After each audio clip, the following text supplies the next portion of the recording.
Assalamualaikum warahmatullahi wabarakatuh. Perkenalkan, nama saya Dandi Adang. Saya asal dari Universitas Pancasila dengan NPM 452221047. Saya di sini akan menjelaskan normalisasi APL ERB. Teori mengenai normalisasi APL ERB. Apa itu normalisasi? Tujuan dari normalisasi, bagaimana cara normalisasi database. Pengertian normalisasi. Normalisasi database adalah proses pengelompokan atribut data yang membentuk entitas sederhana, non-redundant, fleksibel, dan mudah beradaptasi, sehingga dapat dipastikan bahwa database yang dibuat berkualitas baik. Tujuan normalisasi. Tujuan utama dari normalisasi database adalah menghilangkan dan mengurangi redundansi data, memastikan dependensi data berada pada tabel yang tepat. Oke, lanjut. Bagaimana cara normalisasi database? Untuk melakukan normalisasi database, kita harus mengidentifikasi data seperti apa yang akan disimpan. Sebagai contoh, saya punya data dari struk penjualan. Saya ambil contoh data struk penjualan karena data ini yang paling umum di sekitar kita. Oke, kita lihat. Oke. Data normal. Sini kita lihat ya teman-teman. Banyaknya yang masih di grouping. Ya kan teman-teman? Produk harga satuan. Nah, ini harga satuan 13.000 nih. 13.000. Kita lihat masih banyak yang di grouping ya teman-teman. Nah, ini tahap new normal. Masih data yang berantakan. Sini kita akan melakukan sebuah normalisasi 1NF, 2NF, dan 3NF. Sini kita lihat masih ada grouping ya teman-teman. Di sini saya mempunyai field produk sampai jam. Oke, kita lanjut ya teman-teman. 1NF. Suatu table dikatakan 1NF jika dan hanya jika setiap atribut dari data tersebut hanya memiliki nilai tunggal dalam satu baris. Inti dari normalisasi 1NF adalah tidak boleh ada grouping data ataupun duplikasi data. Kita bisa lihat ya teman-teman, tadi kita melihat data normal yang masih ada grouping ya. Oh, sekarang di harga satuan kita sudah tidak melihat yang sudah di grouping ya teman-teman.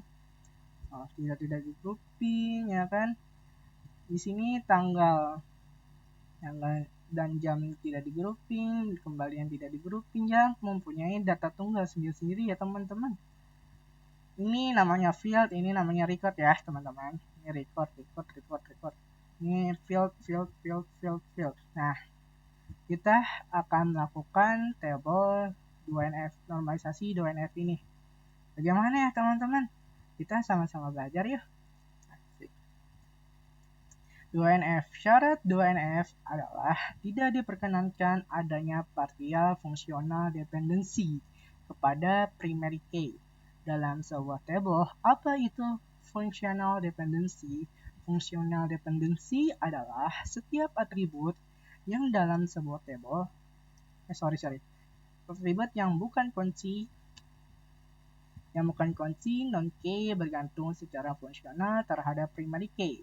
Masih bingung? Intinya adalah pada tahap normalisasi 2NF ini table tersebut harus dipecah berdasarkan primary key sehingga untuk normalisasi 2NF dari table tersebut. Kita lihat nih teman-teman, kita kan 1NF ini masih belum dikelompokkan ya. Masih tahap ya masih belum dinormalisasi ya teman-teman. Kita nggak tahu nih table apa yang mau giniin ya kan. Kita nih harus cari nih teman-teman dari field yang ini untuk kita jadikan sebuah table. Nah, bagaimana teman-teman? Di sini kita mempunyai produk harga satuan. Oke, sini kita bikin table produk dan harga satuan. Kok ada kode produk, teman-teman? Nah, di sini saya tidak memungkinkan untuk menjadi primary key karena sini nggak ada nih teman-teman. Kita boleh menambahkan satu primary key untuk mengelompokkan data produk.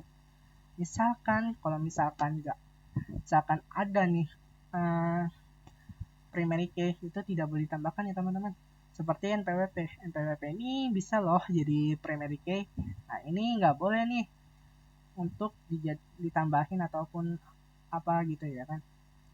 Dia harus menjadi primary key. Nggak boleh ditambahin kalau misalkan sudah ada primary key-nya. Kalau misalkan belum ada, ditambahkan aja ya teman-teman, nggak apa-apa.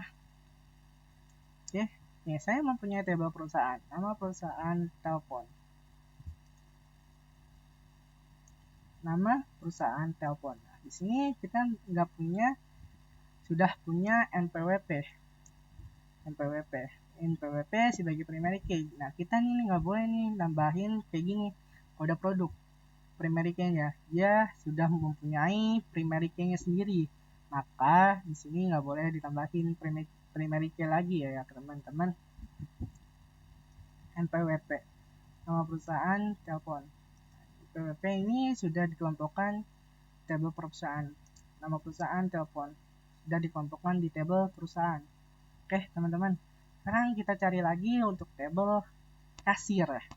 Nah, di sini kita mempunyai nama kasir. Kok ada nama kasir dong, Bang? Ini.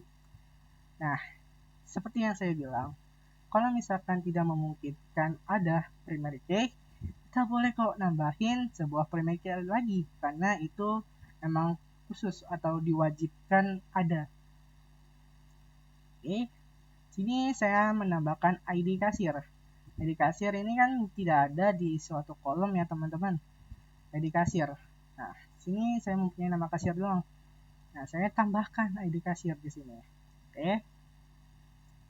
Nah, di sini kita sudah mendapatkan nih table kasir dari satu NF ini. Oke, teman-teman. Nah, sini saya ingin adanya table beli. Nah, table beli. Mesti lihat ini ya teman-teman. Nanti pusing. Nah, ampun, ini sebagai primary key. Nah, ini sudah ada primary key-nya ya teman-teman. Nah, ini nggak boleh tambahkan lagi primary key-nya. Saya pengen nambahin ID beli deh. Nggak boleh teman-teman. Ini sudah ada primary key-nya. Ini nggak boleh tambahkan apapun kalau sudah ada primary key. Bolehnya foreign key. Foreign key itu nanti kita jelasin. Bond jenis pembayaran jumlah sampai jam. Ini untuk kita menentukan table beli. Nah, kita sudah mengelompokkan table-table sesuai dengan primary key-nya ya teman-teman. Dengan sesuai yang disuruh. Ini intinya adalah tahap normalisasi 2NF ini table tersebut harus dipecah berdasarkan primary key. Titik. Astagfirullah. Primary key hingga bentuk normalisasi 2NF. Oke, teman-teman. Paham kan sampai sini? Oke, kita lanjut 3NF. Masya Allah. 3NF pada 3NF pada 3NF tidak diperkenankan adanya partial transitive dependency dalam sebuah table. Apa itu transitive dependency? Transitive dependency biasanya terjadi pada table hasil relasi atau kondisi di mana terdapat 3 atribut A, B, C. Kondisinya adalah A ke B dan B ke C. Maka C dikatakan sebagai transitive dependency terhadap A melalui B. Masih bingung? Intinya, pada 3NF ini, jika terdapat suatu atribut yang tidak bergantung pada primary key, tapi bergantung pada field yang lain, maka atribut-atribut tersebut perlu dipisah ke table baru. Sini kita lakukan 3NF. 3NF ini kan table produk ya teman. Ada table produk yang ambil dari sini teman-teman. Table produk kita ngambil, kita copy. Kalau tidak ada ngerti kita copy ini. Copy. Kita pindahkan lalu ke sini. Oke. Tabel produk. Kode produk harga satuan, kode produk harga satuan, NPWP, nama perusahaan, telepon. Nah, di sini kita menambahkan relasi ke tabel perusahaannya, teman-teman. NPWP sebagai foreign key dari tabel perusahaan, ya kan? Nah, di sini kita menambahkan satu tabel baru seperti ini. Bergantung pada field yang lain, maka atribut tersebut perlu dipisah ke tabel baru. Oke, sini bond sebagai primary key-nya, kode produk sebagai foreign key diambil dari tabel produk, ya kan teman-teman. Jenis pembayaran sudah ada di sini teman-teman. Ini tidak mengambil data lagi dari tabel selanjutnya teman-teman. Oke, jenis pembayaran, jumlah. Nah, di sini kita mengambil relasi dari tabel ID kasir. Nah, ini ID kasir. Kita mengambil dari tabel kasir ya teman-teman. Foreign key. Ini saya bintangin 2 untuk menandakan ini foreign key. Kalau yang bintang 1 ini saya menandakan sebagai primary key atau disebut juga PK. NPWP yang mengambil dari sini tabel perusahaannya teman-teman, bukan dari sini. Tabel kasir mengambil NPWP dari sini ya teman-teman, tabel perusahaan. Oke, paham ya teman-teman? Kita sedang melakukan tahap normalisasi TGNF.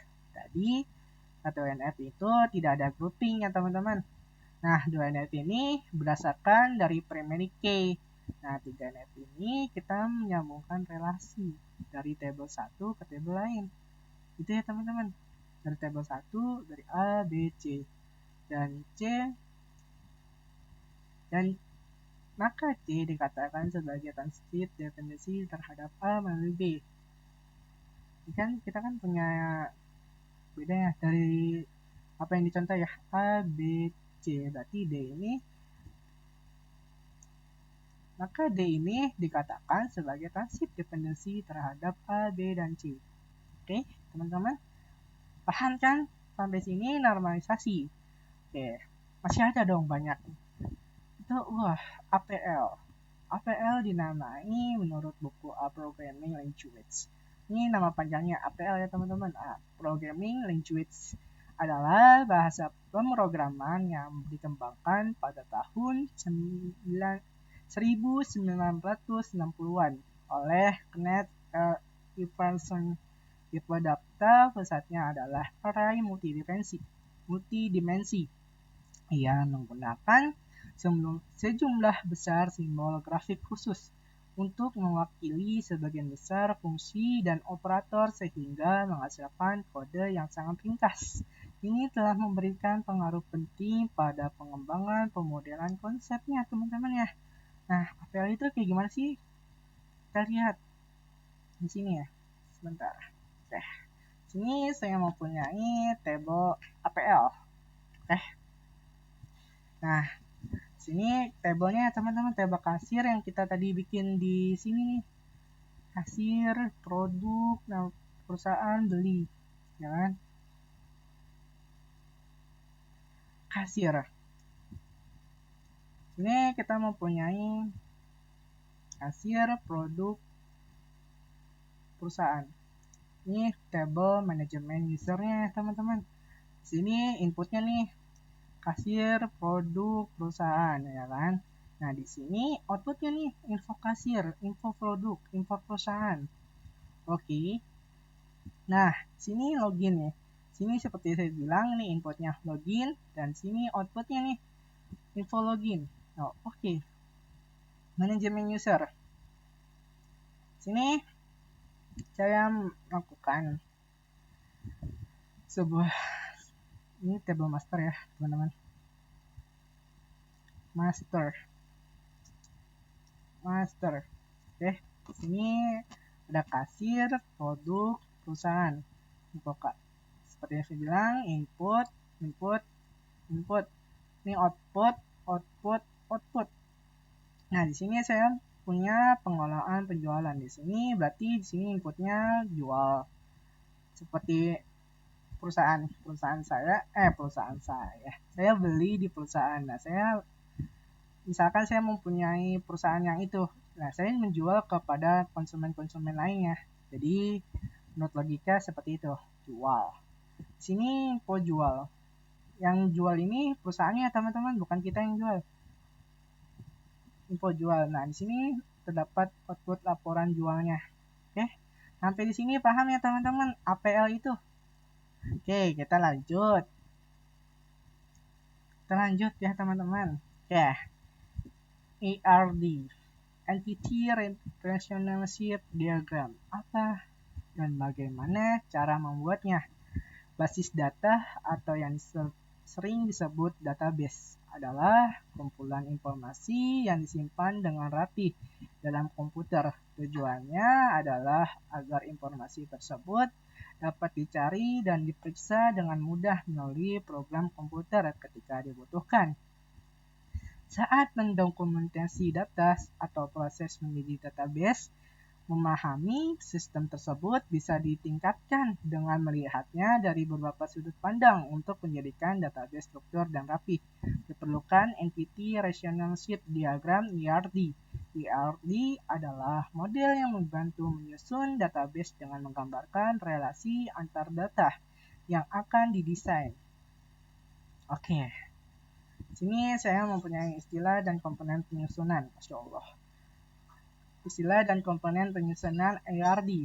Diagram ERD biasanya berhubungan langsung dengan diagram data flow untuk menampilkan konten data store.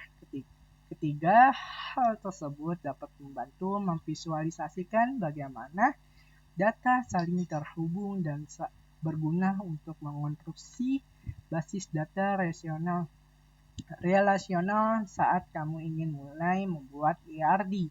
Ada beberapa istilah umum dan komponen ERD yang perlu kamu pahami terlebih dahulu nih. Pertama, kita pahami dulu apa itu entitas. Nah, sini nanti kita akan membuat sama-sama ya, teman-teman. Entitas itu apa? Ya kan? Entitas, atribut, dan relasi.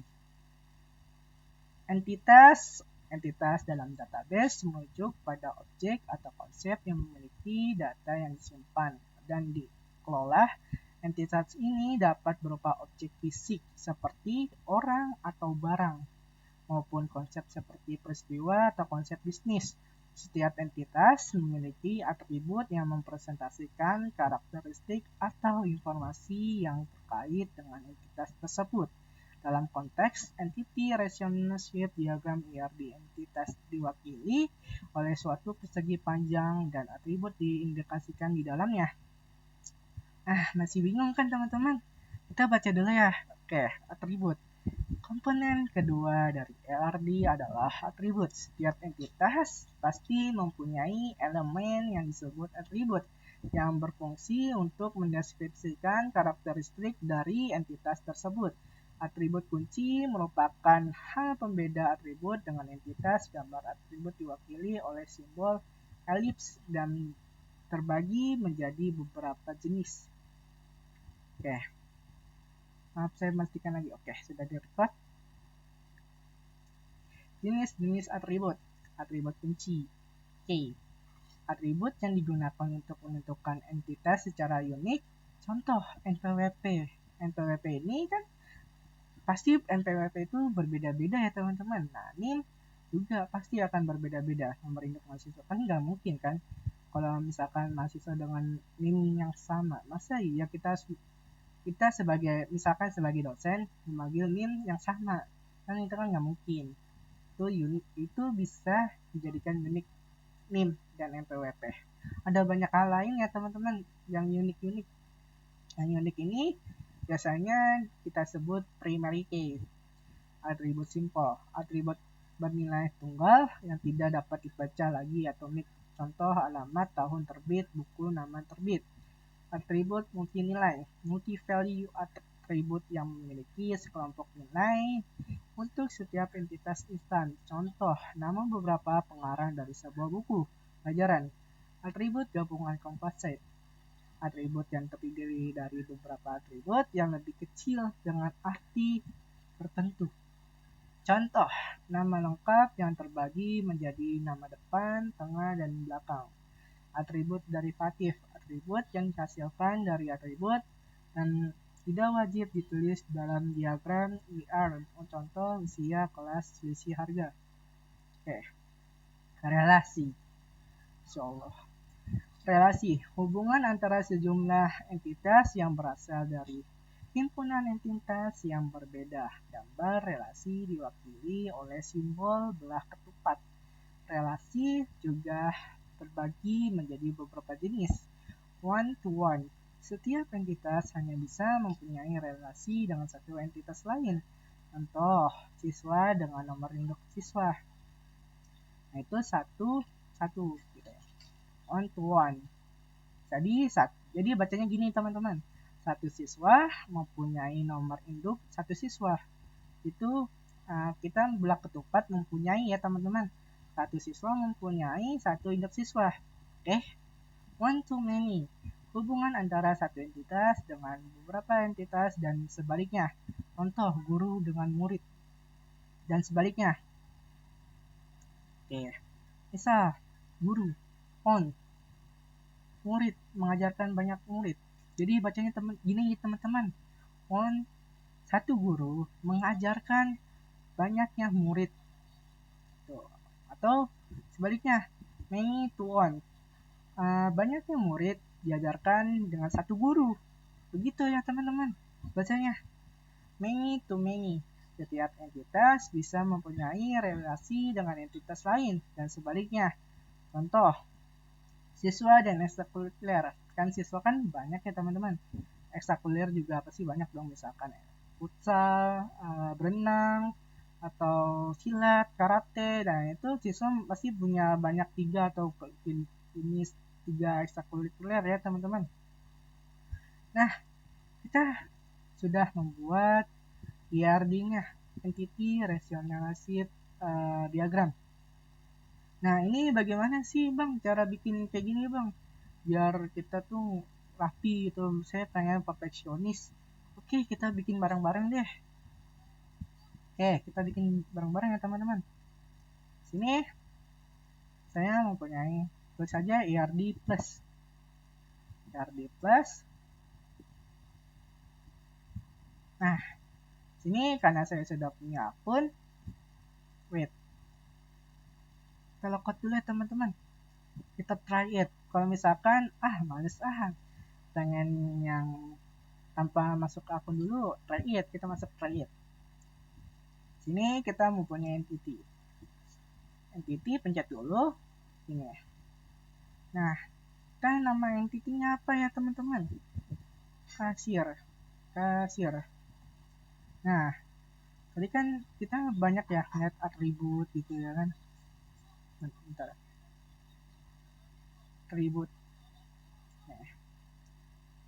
Atribut komponen kedua dari ERD. Nah, ini harus ada nih teman-teman ya. Kalau misalkan kayak gini doang, apa yang mau dilihat? Ya kan? Nah, kita menambahkan ID kasir. ID kasir. Jadi kasir, nama kasir. Tambahkan lagi, nama kasir. Nah, nama kasir kan kita lihat begitu simpel ya teman-teman. Ini namanya ERD plus. Kalau misalkan teman-teman pengen punya account, kita balikin dulu. Takut lah Bang. Kalau misalkan bisa tiba-tiba mati lampu, oke, kita login, sign with Google, sign. Nah, terus new diagram, apa nih? Pembelian di Lawson tes. Misalkan kita mau ngetes sebuah aplikasinya atau kita pengen buat. Nah, karena di sini saya sudah punya pembelian di Lawson, jadi kita nggak perlu bikin lagi ya teman-teman. ER diagram. Kita bikin sama-sama lihat teman-teman. biar kita sama-sama mengetahui apa itu yang dijelasin. Oke, kasir. Ada atribut. Sini kita mempunyai ID kasir. ID kasir. Nah, kalau di sini teman-teman pasti bingung kan? Nah, kenapa ini ada bulat 2 gini, NPWP ya kan? Ini kenapa satu, ini gini satu ya. Nah, kita sini bikin dulu ya teman-teman. Jadi kasir. Nama kasir. Kita jangan bikin dulu deh yang tadi dibikin. Oke. Kasir. Nah, sini kita ingin menambahkan relational ship. Nah, sini ya. Oke. Ini kita mau apa nih? Entity, kita tambahkan entity. Apa nama entity-nya? Perusahaan. Perusahaan NPWP sebagai primary key, nama perusahaan, harga satuan.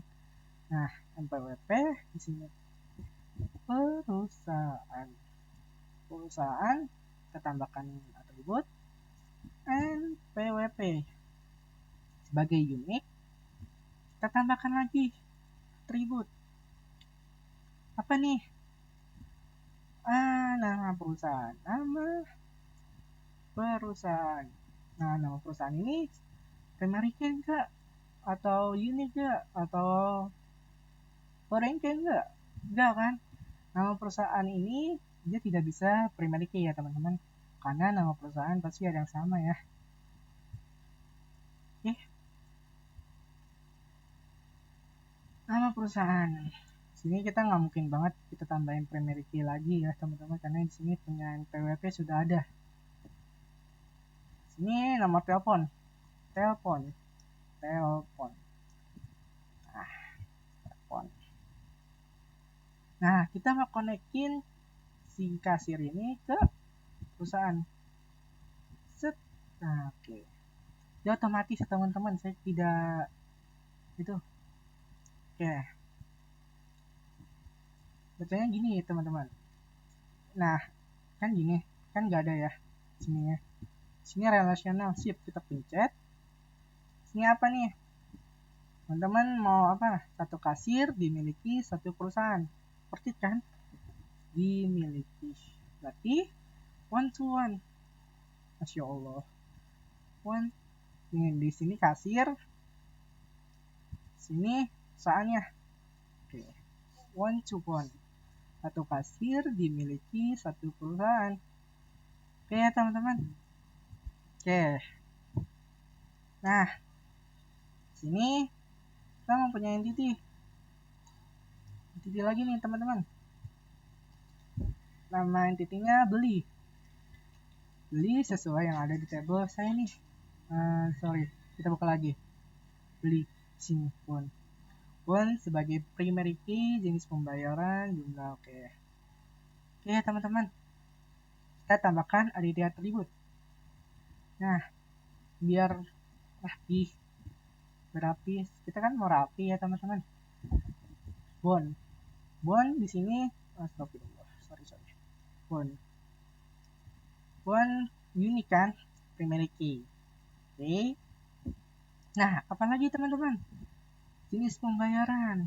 Oke, kita tambahkan lagi dari atribut teman-teman. Nah, pindahkan jenis apa tadi? Jenis pembayaran. Jenis pembayaran. Nah, ini kan table 2NF ya teman-teman. Kita harusnya memakai table 3NF. Nah, harus kode produk dulu ya teman-teman.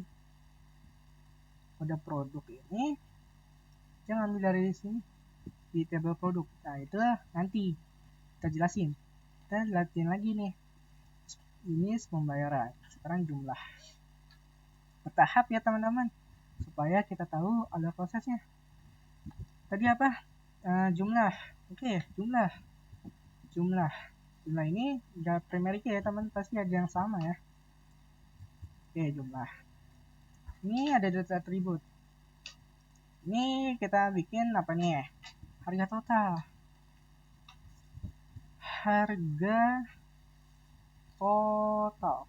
Oke, kita lihat ada atribut, kita bikin lagi nih. Apa nih? Harga total plus subtotal item. Ini kita bikin bertahap ya teman-teman. Kalau ada yang mau cepetin, cepetin aja. Subtotal item. Oh, salah. Subtotal item. Nah, di sini tambahkan lagi apa, teman-teman? Beli harga subtotal. Ini harga subtotal. Harga subtotal.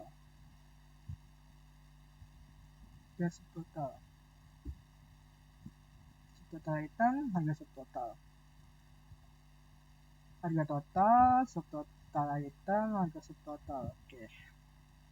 Kita lanjut teman-teman. Kembalian.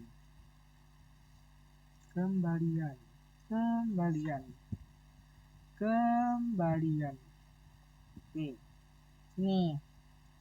Ini teman-teman bebas ya, mau sampai sini dia akan mengikuti tuh teman-teman. Dia akan mengikuti apa yang kita pindahkan tuh, sini ya kan. Kembalian. Sini kita mempunyai tanggal.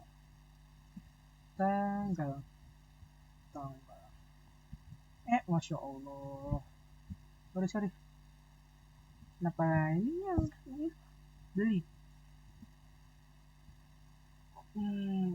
Tanggal. Ini tanggal. Ini kita mempunyai jam.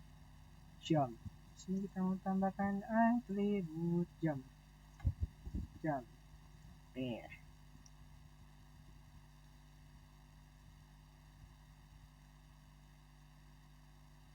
Sini karena tempatnya jauh banget ya NPWP, kita pengen kesini nih table beli.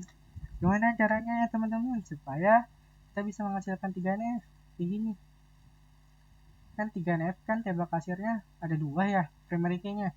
Nah ini kok ada 2, belum ada. Nah kita nanti jelasin. Nah oke. Kita tambahkan relational. Sini kita konekin dulu ya teman-teman. Sini connect. Insya Allah. Sorry. Connect bukan di itu ya, atribut. Dia harus ada di entity, nggak boleh tuh di atribut. Oke teman-teman. Relational kasir. Apa hubungannya kasir dengan beli nih? Nah, dia mempunyai sebuah hubungan. Pasti kasir itu melayani ya kan? Melayani. Beda dengan hal dilayani. Kalau dilayani, satu pembeli dilayani kasir. Maksudnya nggak cocok ya teman-teman. Itu kita sesuai dengan sebuah logika ya teman-teman. Nah, sini kita mempunyai relationship. Nah, sini kan NPWP kita pengen nih kesini nih. Gimana ya caranya ya? Nah, sini kita pindahin dulu nih ke table kasir. Table kasir ini table utama kita. Karena aja patokan dari table ini. Kita bikin NPWP. Nah, di sini ya Frankie ya teman-teman. Kita baca lagi teman-teman. Oke. Derivatif, atribut yang dihasilkan dari atribut lain dan tidak wajib ditulis dalam diagram. Nah, untuk kita memudahkan, kita tulis saja teman-teman ya. Berarti derivat unik. Ya, teman-teman. Ini foreign key seharusnya. Multiple itu ada 2. Ganda. Multinilai, atribut yang memiliki sekelompok nilai untuk setiap entitas instan, contoh nama berapa. Bukan ya. NPWP dari first berarti. Oke teman-teman, Nah, kita sudah mendapatkan nih table NPWP sebagai foreign key-nya nih. NPWP. Sebenarnya saya bingung di sini. Seharusnya foreign key, di sini tulisan foreign key. Nah, di sini nggak ada tulisan foreign key. Nah, kita sebagai derivative aja ya, teman-teman. Karena ini yang kita baca. Saya mengambil data ini dari salah satu website namanya Dewa Web. Itu atribut yang katanya atribut yang dihasilkan dari atribut lain. Nah, berarti ini derivative ya, teman-teman. Sepertinya seperti itu. Nah, ini satu kasir dimiliki satu perusahaan. Nah, oke, kita kasih logikanya. Satu kasir dimiliki satu perusahaan. Nah, kasir itu kan tempatnya di situ-situ doang ya, teman-teman. Nah, beda dengan karyawan. Kalau misalkan kalau karyawan itu many. Banyaknya karyawan dimiliki satu perusahaan. Begitu ya, teman-teman. Cara membedakan one to one dan many to one. Tuh. Beda hal lagi. Misalkan di sini pelamar, banyaknya pelamar melamar di banyaknya perusahaan, pasti dia menaruh CV tempat lain untuk memudahkan dia mendapatkan pekerjaan. Misalkan di perusahaan satu tidak diterima, maka di perusahaan dua dia terima nih, teman-teman. Jadi begitu ya analoginya. Jadi ini bang, ini satu-satu. Itu cara analogi kita mendapatkan one to one, many to many, gitu ya, teman-teman. Nah, kalau karyawan, di sini misalkan saya tulis karyawan, ini many to one, banyaknya karyawan dimiliki satu perusahaan, gitu ya, teman-teman. Oke, sini karena kita mempunyai relationship, ini NPWP harus wajib ya, teman-teman, ditambahkan NPWP di sini. Bebas ya, teman-teman, mau taruh di mana NPWP. Yang penting teman-teman tahu nih arahnya NPWP. Nah, kita tambahin derivative unit. Oke. Nah, ini kan banyak yang pembeli ya, ini satu kasir melayani banyaknya pembeli. Nah, gitu ya bacanya, teman-teman. Nah, kita sini one, ini table beli, ini kasirnya ini. Tuh.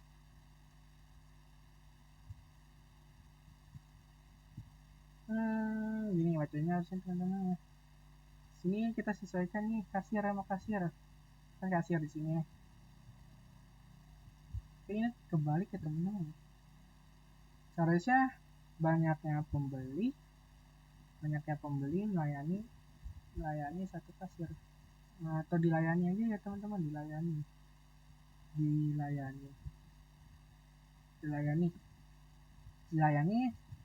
satu kasir. Nah, ini kita sesuai ini nih. Gitu. Nah, beli. Nah, oke. Ini atau ini. Makanya kalau di sini gimana ya, teman-teman? Oke. Beli. Kita lihat aja di sininya, teman-teman. Beli dan kasir. Kita nggak perlu pusing dengan yang di sini, teman-teman. Ini kalau misalkan kasir, banyaknya kasir dilayani banyaknya pembeli. Itu kita lihat patokannya di sini. Misalnya table beli satu. Nah, ini karena di kasir sini ada satu, kita tulis satu ya, teman-teman. Sesuai dengan yang sini ya. Oke, di kasir satu kasir dilayani banyaknya pembeli. Ini satu kasir dilayani banyak pembeli. Oke, sebenarnya jangan berpatokan dengan ini ya, teman-teman. Ini bisa pusing loh. Jadi bacanya gini ya, teman-teman, satu kasir dilayani banyak pembeli. Oke. Nah, di sini karena ID kasir ada relationship dengan table beli, nah kita tambahkan lagi ID kasir. Oke. Karena cara nambah macan supaya dia rapi. Jadi kasir, oke, bentar. Kasir, ini kasir, ini kita tambahin, bisa potong, kembalikan, gambar, jam,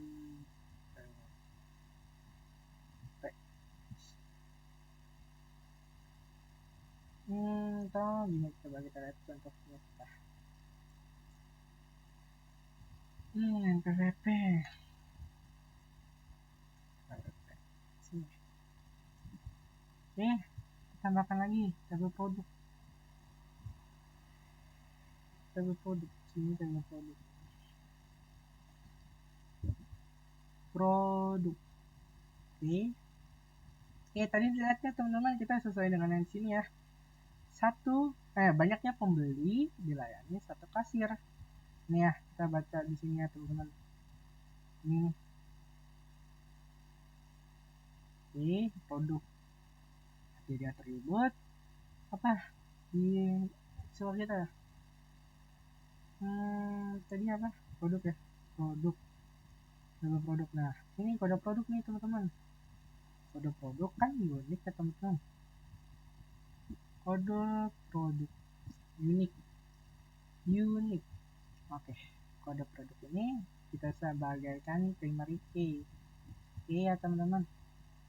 Tidak atribut kode produk. Produk harga satuan. Produk harga satuan.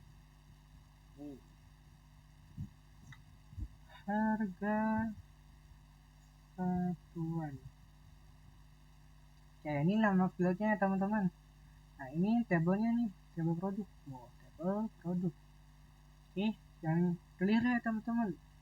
Kok banyak banget ini kayak gini bulat-bulatannya, itu gimana dapatnya? Nah, itu dapatnya dari field yang ini ya teman-teman. Tuh field, WP, nama perusahaan, nomor telepon, ID kasir, nama kasir, tabel bon, jenis pembayaran, jumlah, dan total. Yang clear ya teman-teman. Nah, ini kita ingin menambahkan, ini harusnya di kasir ya teman-teman. ID kasir. Oke. Ini kali ya, biar cakep. Ini kita tahu ya teman-teman alur prosesnya. Tadi teman-teman sempat pusing kan, ini kok dapat kayak gini, dapat dari mana? Nah, itu relationship namanya. ID kasir ini kan unik ya, unik ID kasir. Nah, ini masuk ke ini nih entitasnya, entitas beli. Nah, ini kok nggak nama kasir juga bang? Nah, itu nggak boleh ya, itu harus primary key saja yang boleh. Oke, kalau misalkan di sini ada lagi, misalkan nama sepak bola, ID sepak bola. Nah, ini tambahkan sini ID sepak bola. Gitu ya teman-teman. Produk. Nah, ini nggak ada lagi primary key, kita konekin. Kita mau nyambungin hubungan dia dengan tabel beli. Apa nih teman-teman? Tabel beli.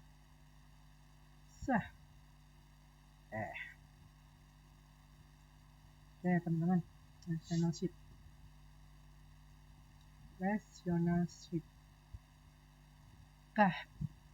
Apa hubungannya pembeli dengan produk?